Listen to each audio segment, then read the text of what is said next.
Hello, I'm Nadine DeRaza and welcome to this very special broadcast looking ahead at the gaming's world biggest show of 2024. I'm of course talking about ICE and ICE VOX. And who better to join me as we dive into the latest developments since 2023's show than my co-host for today, Robin Harrison, Global Content Director for Clarion Gaming Digital. Hello, Robin.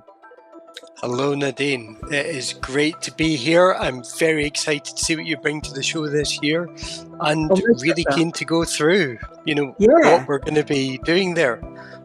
Well, over the next 15 minutes or so, Robin, notice how I've given us a little bit more time just in case, because you and I like to chat. We're going to go into really the rundown of what you can expect from ICE VOX between the 5th and the 8th of February, plus some of the key stats that make attendance a must for so many of the industry's leaders. The WRB will bring you 2 days of debates among international policymakers, regulators and industry leaders, all focused on global gaming standards and the future of new and regulated markets. And this year is being headlined by MGM Resorts CEO and President Bill Hornbuckle.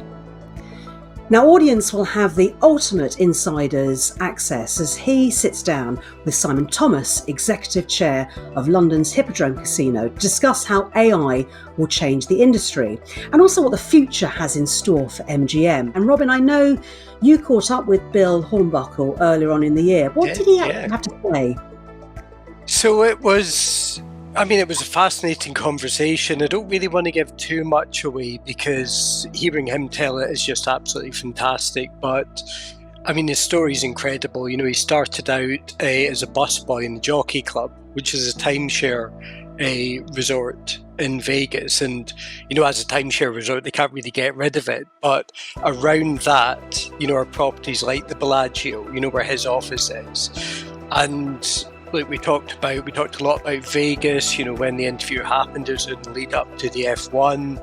There was, talking about the international expansion, there's beyond the US, there's markets such as the UAE, which is really interesting for the industry, and especially MGM. There is Japan, there is a lot going on, across that company. And, he's kind of like lived through this evolution of Las Vegas. When he joined the industry, they were casinos, there were nothing else. Now they're nightclubs, there are sporting venues in town, you've got the NFL, you've got the NHL, and he's been involved in putting together these projects like the Allegiant Stadium. So it's fascinating, hearing him kind of just discuss how the industry has kind of like changed beyond all recognition during his career.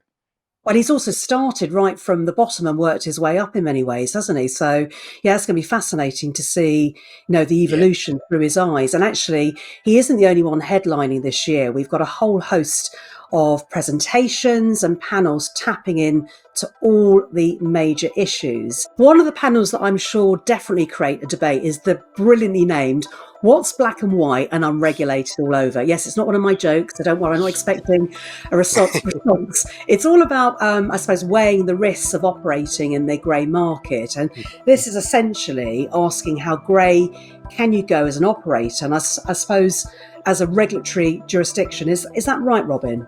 So this is really a kind of a real kind of inflection point for the industry, because, the definition of what is, as the title says, like what is legal, what is not, like one person's grey market, neither kind of a legal, white or illegal black, that can be very different from another person's, so there's a real kind of need for the industry and for governments, lawmakers to reach this consensus. So this is going to be a really key session in the agenda.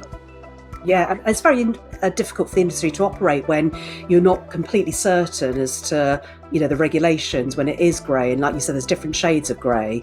So that's going to be an interesting one. And actually addressing these industry unknowns is really something that the WRB does best, doesn't it? And the same is true with one of the discussions that I'm down to moderate myself. And that's going to be with the UK's former Attorney General and Culture Secretary. Who am I talking about? Sir Jeremy Wright.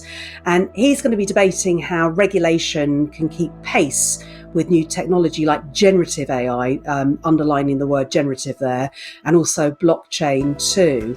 And Sir Jeremy, of course, not only looked after gambling under Theresa May, the former Prime Minister of the UK, but also a full portfolio of digital industries. And now as chair of the all-party parliamentary group on digital regulation and responsibility, he's looking at how different industry regulators can work together on addressing these skills gaps. So really delighted that he's going to be at the show. Yeah, that's a great person to have there.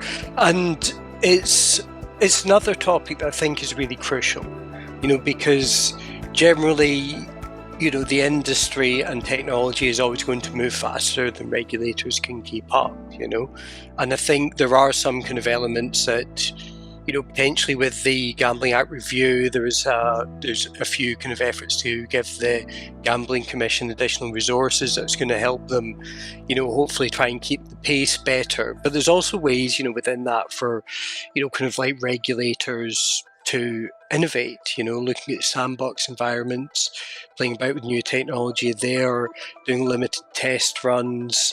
And so it's something that needs to be addressed, but also something that can actually really, kind of like change the role of a regulator, make regulation more progressive. Yeah, and with new technology, there's also the need to consider the next generation of gamblers. I mean, my son has just turned 18 and is already talking about, excited about gambling, responsible gambling, of course. But even so, it does lead to a really important topic about thinking about the next generation of gamblers and that Gen Z. So closing out day one, Stéphane Vergetta, a member of France's National Assembly, who's well known behind its pioneering regulation on influencer marketing, will explore the psychology of Gen Z, or Z, if you're watching in America, and also with Rachel Gundy, who's head of product at Better, and very familiar brand for many, but if you don't know Better, that's the micro betting platform launched by the YouTube star Jake Paul. And that's going to be a must-see discussion for sure. And really, to find out how to capture, engage and entertain Gen Z, you compare that WRB event, those 2 days that we're going to be there, with eSports Betting Conference on Thursday, the 8th of February, which would be the perfect place to learn from Rivalry's Director of Product Design, David King. Yeah, it's going to be a really interesting programme. Yeah, it is, isn't it? And Robin, I've gone through a few items on the agenda, but what are you looking forward to from the programme? One of the things that I always find, being based in the UK, one of the things that is always going to be a kind of the elephant in the room in terms of what we've not talked about yet is going to be the Gambling Act white paper, which we finally got this year after 3 Prime Ministers, 5 Culture Secretaries, 6 Gambling Ministers, I think 3 new Taylor Swift albums, at least 1, or if not 2 re-releases. It was a long time coming, and like ultimately it kind of landed with a bit of a whimper, if I'm honest. It was an interesting document and it was kind of progressive, but because of all these delays, kind of everyone kind of knew what was coming and there wasn't really much in the way of big surprises. But having said that, there are still going to be some concerns about some of the elements in it. So kind of affordability checks or financial risk checks, I think they're now being called. They're like potential stake limits, potential research, education and treatment funding, something like an ombudsman, which I think is, a really kind of progressive thing. And I think it's something that, kind of like a gambling ombudsman is something that the UK has needed for quite a long time. But there are concerns around these elements. not least because we don't actually know the final form. A lot of what was in the review has gone out to consultations. We've had things like we've had the consultation on stake limits, we're looking at bonuses, we're looking at research education and treatment RET funding, but that just makes the process take even longer. But that session is going to be there's going to be a session on that, which is going to be a really interesting one. I'm actually moderating that one, but that panel is it's a real mix of people on that session, including Carolyn Harris, who I've interviewed before, and I've also kind of like spoke to her on a podcast, and then just speaking to her, really kind of like at the start of this re-regulation process, And Caroline is the Labour Party's deputy leader for Wales, isn't she? Yeah, she is. Right. So she used to be I think she was Keir Starmer's PPS, and she also chairs a group called the All-Party Parliamentary Group on Gambling-Related Harm. So she's going to be opening day 2 with a number of other industry stakeholders to really kind of debate, like the post-white paper UK. Yeah. Very excited about that. What's great about WRB is you really get those deep insights, don't you, on the regulatory environment of key jurisdictions that impact global players. And we've just talked about the white paper, so whether it's the white paper in the UK and further afield. I mean, we could spend hours just talking about this white paper, but just Brazil, for example, which we're also looking at during ICE VOX. So one of the things that caught my attention was around the tax rate and this question around hidden tax burdens. There's generally a gross gaming revenue rate, but there's often hidden costs that aren't really talked about enough. And that's something I know the panel is going to have to address, aren't they? The good old tax situation. Yeah, the tax situation is always an interesting one. I mean, to the Brazilian lawmakers' credit, they have reduced the GGR tax to 12% of gross gaming revenue, that is. So there has been some movement there, but speaking more broadly across multiple other markets, taxation is still quite a kind of like hotly debated topic. Like just looking kind of like further north of Brazil and the US, the range, across the board, like, up to, 51% in New York. So yeah, tax is always a contentious issue for the industry, and how to kind of like optimize like a decent rate of taxation. Yeah, and likewise, the WRB roundtables for 2024 will give exclusive access to, all those people that people want access to, the lawmakers, the regulators, and figures across gaming's most important markets. And besides a look at Spain, ahead of ICE move to Barcelona in 2025, and of course we're featuring Latin America, Africa, and Asia at the show in 2024. 2 of the roundtable highlights this year, I think, are going to be Central and Eastern Europe, and also the Nordics. And we've got Ivan Rudy, who's head of the Ukrainian Commission for Regulation on Gambling and Lotteries, and I'm going to try my best pronunciation now, and Victoria Zagrevskaya, who's the deputy chair of the Ukrainian Gambling Council. Did that sound convincing, Robin? It really much did, yeah. It's very good. Yeah. Thank you. Well done. Just been practicing 10 times at least. But anyway, both of them will be discussing the role of gambling in the reconstruction of the country post-war. I say post-war, the war is still ongoing, but you know what I mean. And the controversial legislation regarding the lottery market and licensing process. So I think that's going to be a well-attended session. Yeah, for sure. I mean, I think the Central and Eastern European region is a really interesting one for the industry. Obviously before kind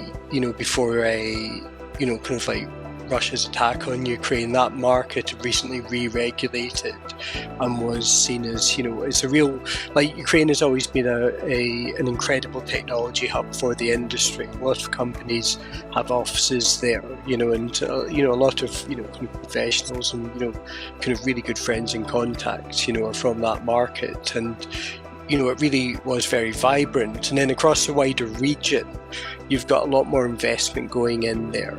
You've got Entain set up a joint venture with some investment vehicles to move into Poland, to move into Croatia.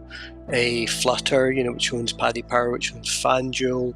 They've taken a majority stake in a company called MaxBet in Serbia. So that region is one where, as the Western European markets kind of mature and become more restricted, there's more of an interest in that CEE region because that provides room to grow in Europe.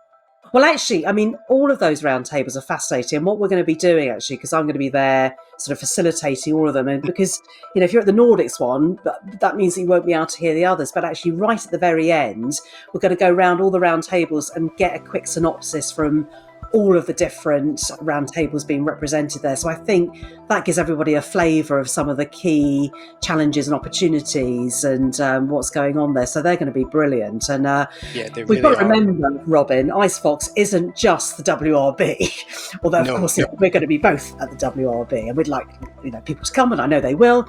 But obviously we've got the International Casino Conference, or ICC, on Monday the 5th of February at the start of the week.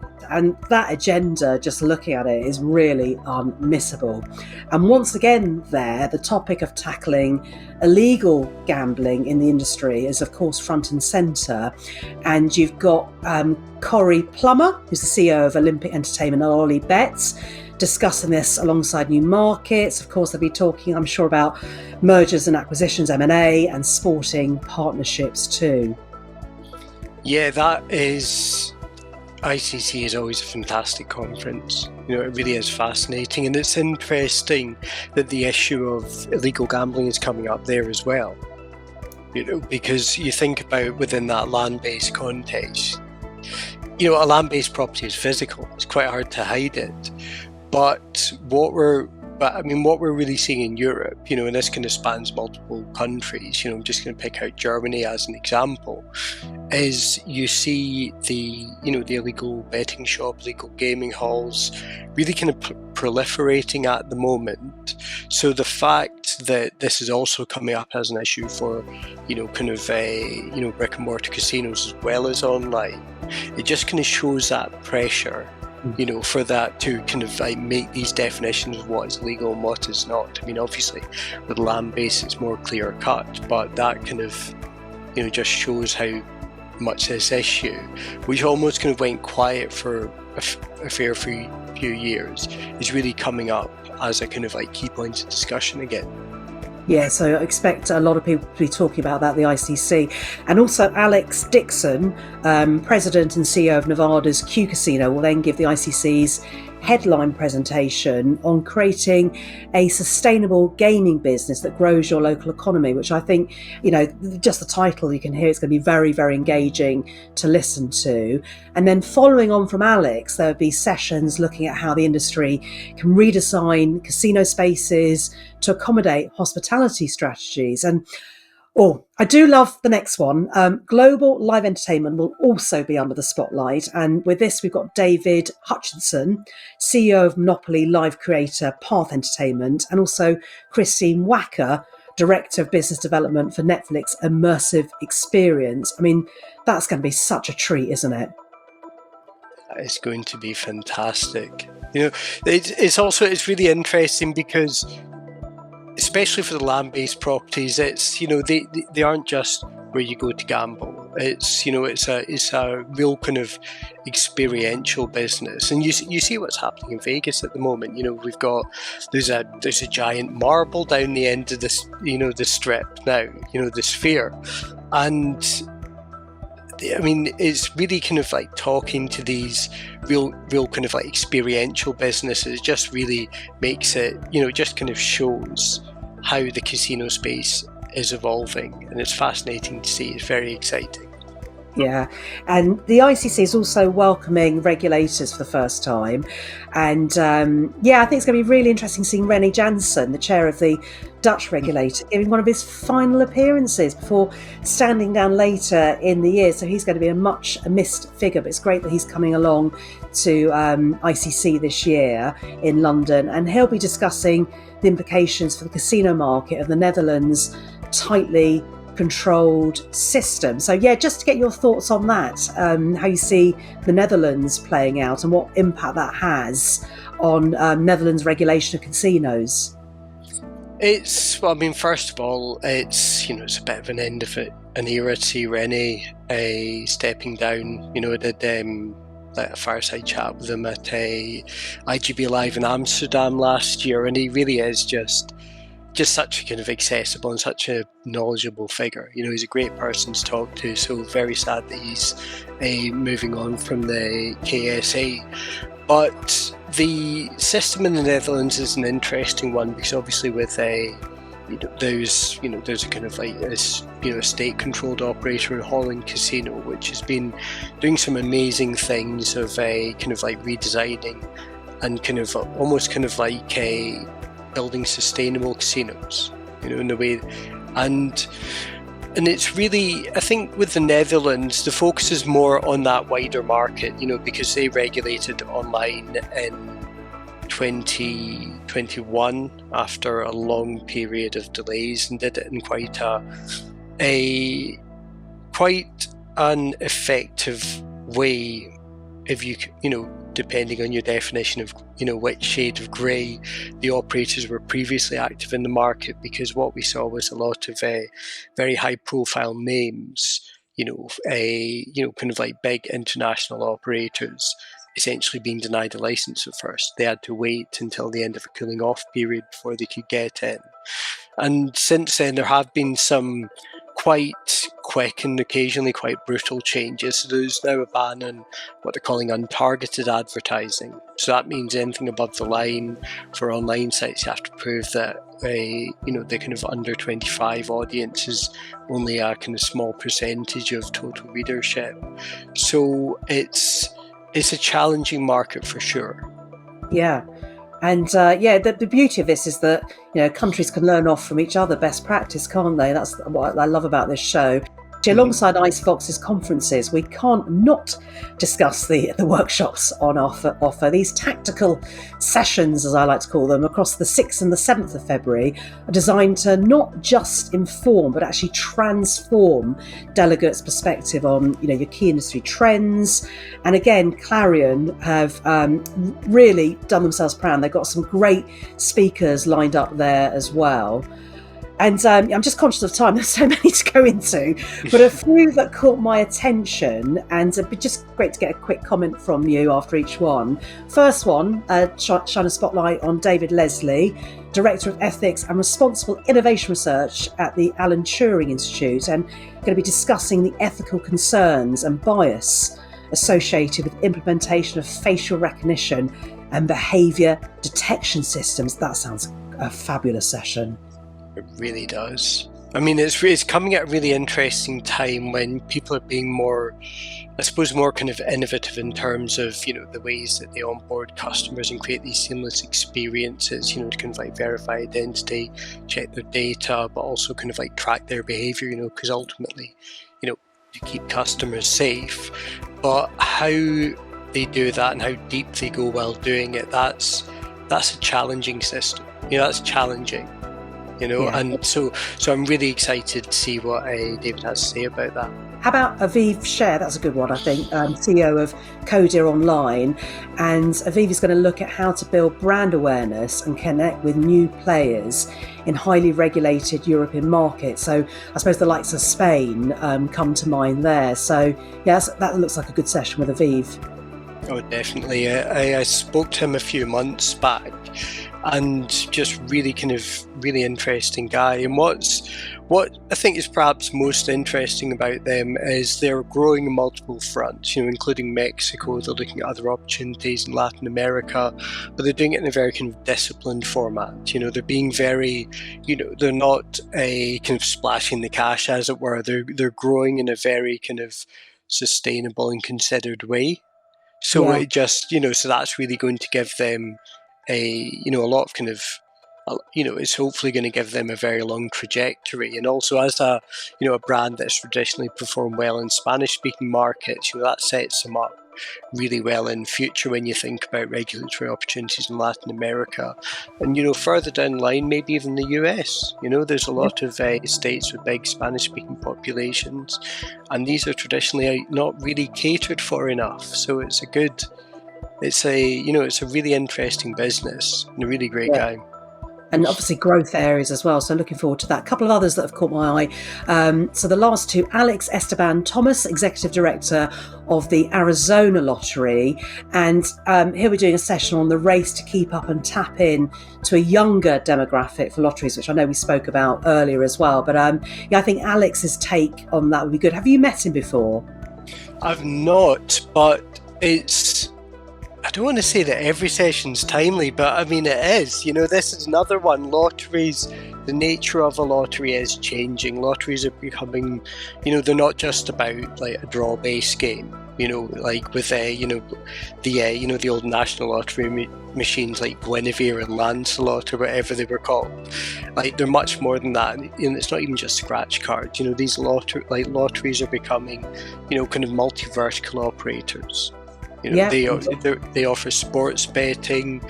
Just last week, Fanatics in the US signed a contract to run sports betting for the Connecticut Lottery. In the UK, from next year, we've got Allwyn coming in as new operator of the National Lottery. First time in its history that's not been run by Camelot. So lottery is a really interesting vertical. There's going to be a lot of movement there.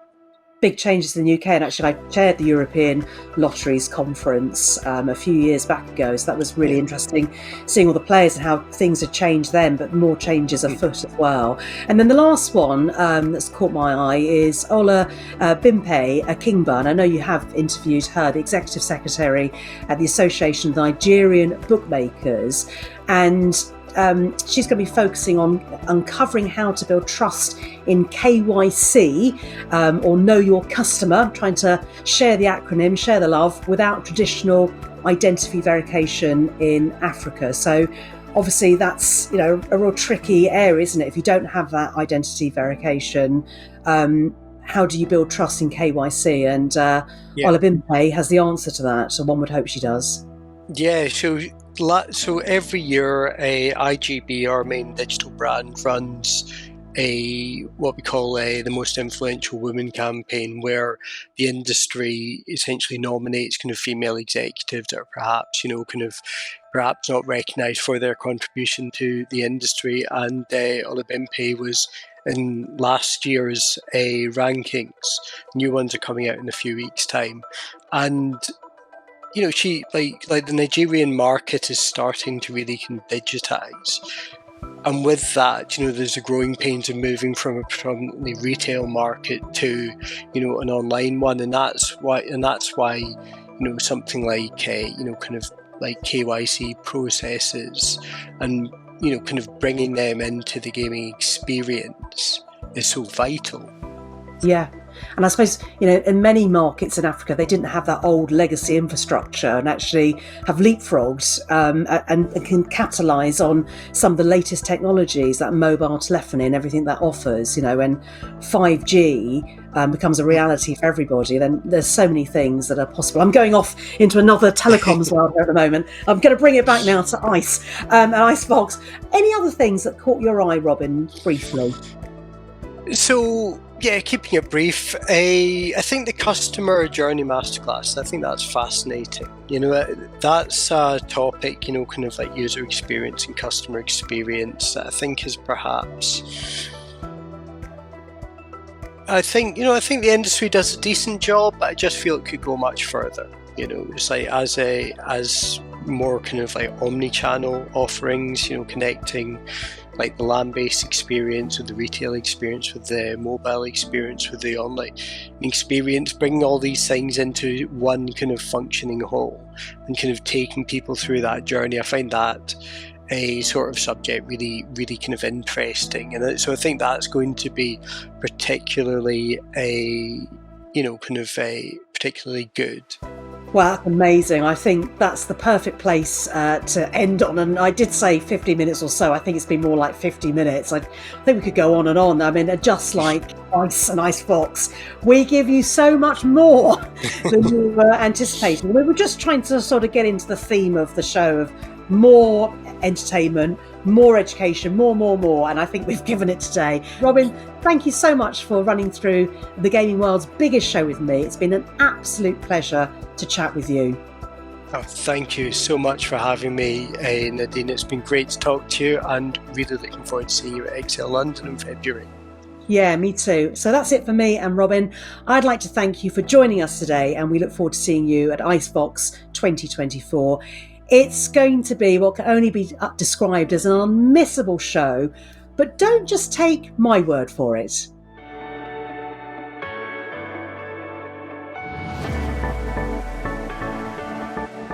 ICE VOX is back, bringing you more learning this 2024. Our flagship conferences, the World Regulatory Briefing and the International Casino Conference, will allow you to meet international regulators, government officials and CEOs to discuss the future of regulated gaming in your next new market. Join leaders from the global land-based industry to focus on entertainment, new markets and the digitization of the casino floor. Take tactical knowledge from our workshop series, get together with customer professionals, safer gaming pioneers, and new market explorers, and enjoy our ICE VOX networking parties themed around gaming in Latin America, the US and Africa. We look forward to seeing you there.